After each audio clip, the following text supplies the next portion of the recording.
You know, it's almost without fail when I meet somebody for the first time, they ask me, how do you guys do it? Having a regular job, farming, finding the time for everything? And the answer is, I don't actually know all the time. But it's because we're focused on systems and creating easy ways to accomplish things quickly, repeatable ways, proven success, right? So today I'm going to show you what we do in the morning. We do move our cattle every day. We move our meat birds every day. And that actually goes pretty quickly in the morning. And it's actually good to get out there, stretch your legs, get a little physical activity before you start the day at your desk. So we're going to show you what that looks like today and kind of how we get through that in the quickest way possible. So as you can see, I'm wearing my little video harness here. So we're going to flip that around and come along here as we take care of our morning chores.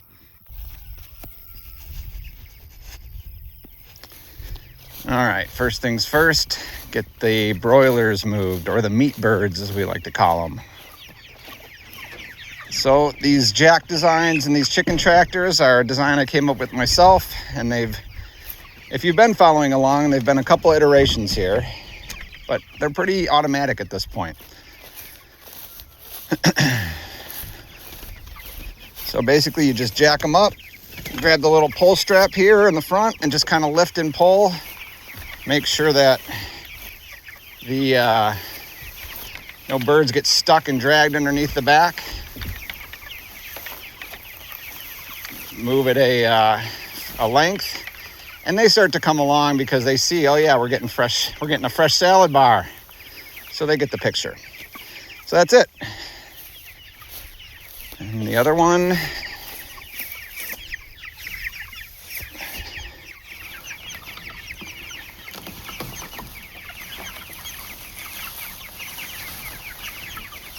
The nice thing about having two is you can kind of use them to measure each other. Otherwise, you're like going back and checking, oh, did I pull this one as far? And we'll keep scaling up here. So we'll have 10 of these at some point, but we'll use a tractor to pull them at that point. And then for the kids or Sarah, there's a little dolly that they can use, but for me, I can just stand up and pick that up and move it. All right. For the feed and water, that's the kids' job.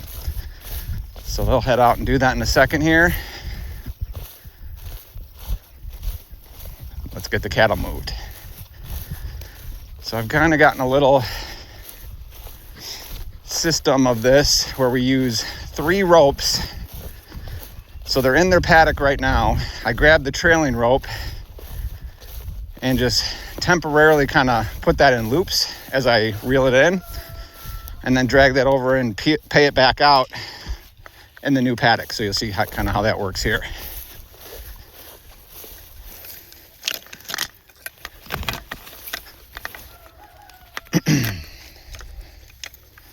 All right, so as you walk, grab, pull, and you see I'm building up loops here in my hand, just kind of dragging it on the ground behind me. And if you're intentional about the way you do this, then when you go to pay it back out on the other side, it all kind of just falls into place and doesn't get tangled. Now, I would say it gets tangled maybe 1 in every 10 or 1 in every 15 times. But when that happens, it's really not a big deal. You just go find where the catch is, peel or get that loop out, and then keep going. So much easier than trying to reel these back in every time. That takes far too long. This is a quick way to do it, and it works almost every time.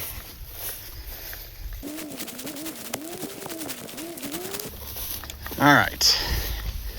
Then we get to the end. You see we have this little bucket insulator system where there's a bucket with a hole drilled in the bottom and a road stake or a snowplow stake that holds it in place, and the keeps the reel from touching the ground and shorting out. So basically now we just walk over to the new paddock where the cows currently are. We're going to step over the lines and then go to the far end. Now, If I have a little extra time, I will unhook these so I don't get shocked. But honestly, you just move fast and you get one shock as the cables drag across the line. Oh, there it goes. Doesn't feel great, but when you got boots on, rubber boots, it's really, you're pretty insulated. It's really just a little bit of a nip. So it's not too bad. Worth saving the time from walking all the way back. And so you see here, you see this loop, these loops on the ground trailing behind me.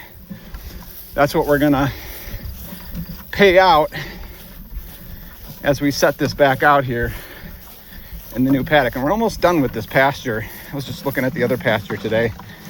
It's looking pretty good. So looks like we're gonna be able to, we're not gonna have to feed any hay for a week or two, which does happen sometimes if the pasture's not coming back as quickly as you want it to, because you definitely don't want to overstock and overgraze it. All right, so then, I don't know, I kind of eyeball this, just make sure I'm square to the far end and start walking. Okay, so you see this, I'm going to show you this, walk backwards so you can see this. Watch, gets tight, you let go. Pays out. Gets tight, you let go. Keeps paying out, right? So you see how much more efficient that is than just trying to reel it up and reel it out every time. Yeah, and we had some winter kill in this pasture. Look at these weeds right here. Oh, that's aggravating. But the bird's foot trefoil is starting to take hold, which is good. So we tried seeding this summer or this spring, but we got like 2 weeks of crazy heat and no rain, and I think it just killed everything. So I'm hoping there's some latent seed bank left from that, but we might overseed again in the fall and see if we can get those spots fixed. Well, the other nice thing is everything's heading out over here, so maybe we'll just get some seeding from the orchard grass that's already in place. But we'll see how that all turns out. So there you go. And there's our eyeball. We'll put our stake in here and we'll go then take another lap and pick up the step-in posts. And so these wood posts on the outside are about 24 paces for 2 of them. That's what we figured out is a good paddock for the amount of cattle we have in this area that we're grazing. So I'm gonna just kind of eyeball that and make sure I'm about 24 paces to the old paddock. So 1, 2, 4, 5, 6, 7, 8, 9, 10, 11, 12, 14, 15, 16, 17, 18, 19, 20, 21, 22, 23. Okay, little shy, but that's definitely close enough. And then we'll show you how we move the water here in a second. Oh yeah, these guys are ready for fresh pasture. They're like, come on, dude, hurry up.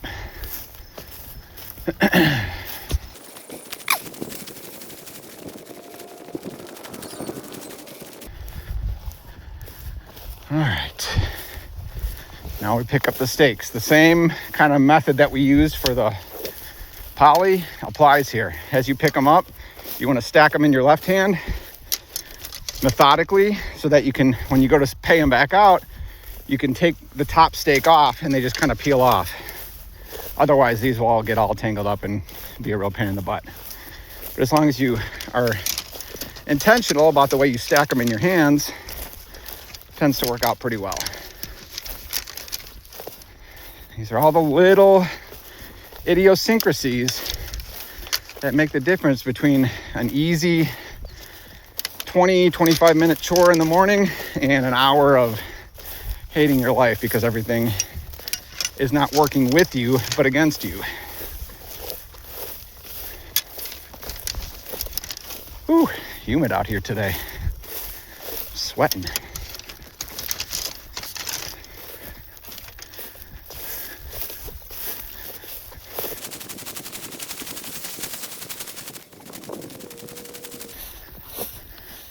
All right, and so we found that about 8 paces is the right amount for a step-in pulse here. It's about 24 feet, 25 feet. 3, 4, 5, 6, 7, 8. Step in, loop it in. 3, 4, 5, 7, 8. And as you do this, you just have to kind of keep your eye on that far end stake where we placed it and make sure you're tracking a decently straight line to it. 4, 5, 6, 7, 8. And you see how these stakes are just peeling off real nice for me because I'm pulling from the last one that I set.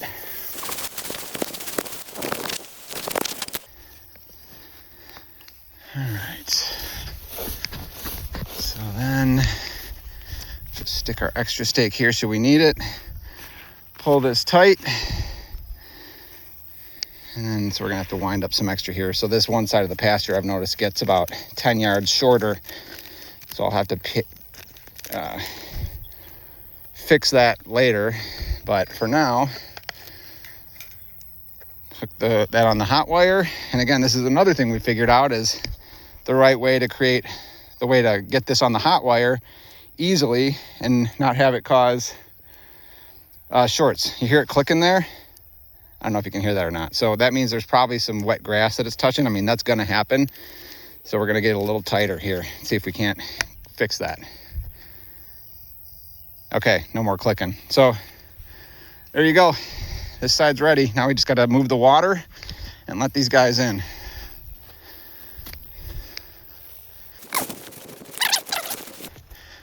Hello. You know, the jury's still out for me on whether it makes sense to bury poly, because we've worked out a system with hoses that is more flexible and allows us to repair when things happen. It's been easier to work with. So I had this small lead coming from the autofill on the tank. We got a nice float there. And then I'm using these, I think these are quick attachment couplings for power washers, but they work great. So you're not, see that? You just disattach it and then you can drag the hose wherever you need it to go. So it's actually a really quick move this way. So then you see I got some extra hose laying here for when we get further down. I kind of get this all set up at the beginning of the season, but then all I have to do is just pay this out this way. So to me, 5 minutes of moving a hose once a day, that adds up all summer. But you think about all the cost, and then if something breaks, the repair, and you're not expecting it, this is manageable, predictable work, and that's why I like this. So again, I may change my mind once we get more, and I'm sure once we get up to numbers where, we're chasing 100 head. Right now we're at about 30. That's not gonna make sense. But for now, until we get to that point, this is a really easy way to compartmentalize and just kind of guarantee the amount of work it's gonna take every morning, which is what we need, because we're working with tight margins, working 2 jobs, running a business and running a farm. All right, then a little deadlift here to tip out the current, get your power lifting in for the morning, and then drag this over. Ooh, Curly, you are looking at me like, come on, man, I'm so hungry.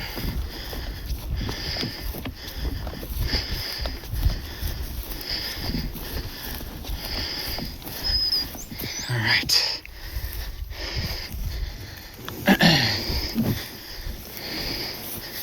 Get this set up over here.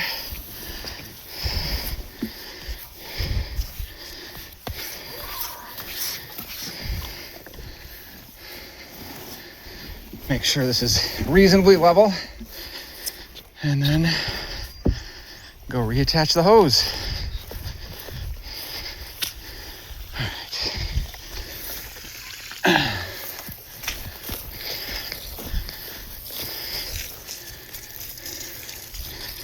Yeah, these guys are ready, man.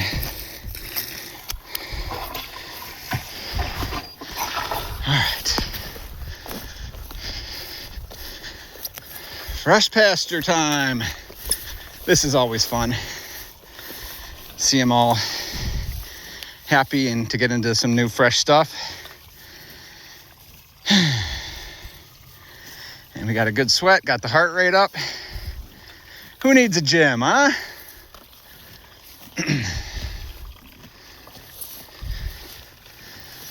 Oh, by the way, I don't think I mentioned this. These are all our pregnant cows. So they're with the bull, obviously.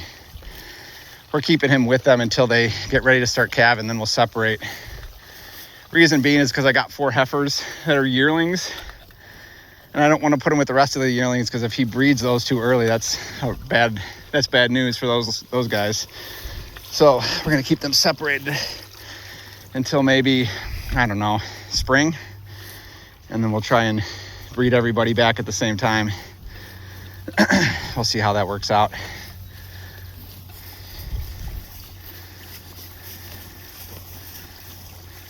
All right. Helen's always the most skeptical, always the last to go. Now let's close this back up.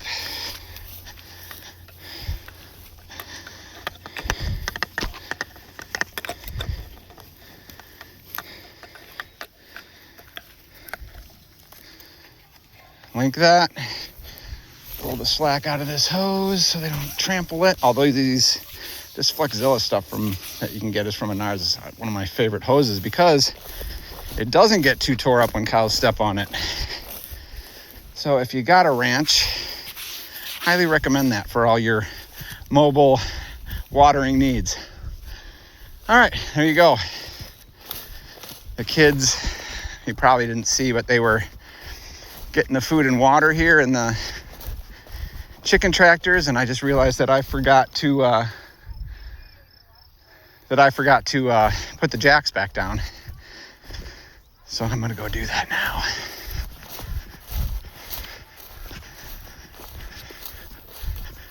Oh, looks like they haven't gotten the food done yet. Well, either way, they'll get to it. But my work is done here. There you have it. Morning chores done. Time to go take some meetings.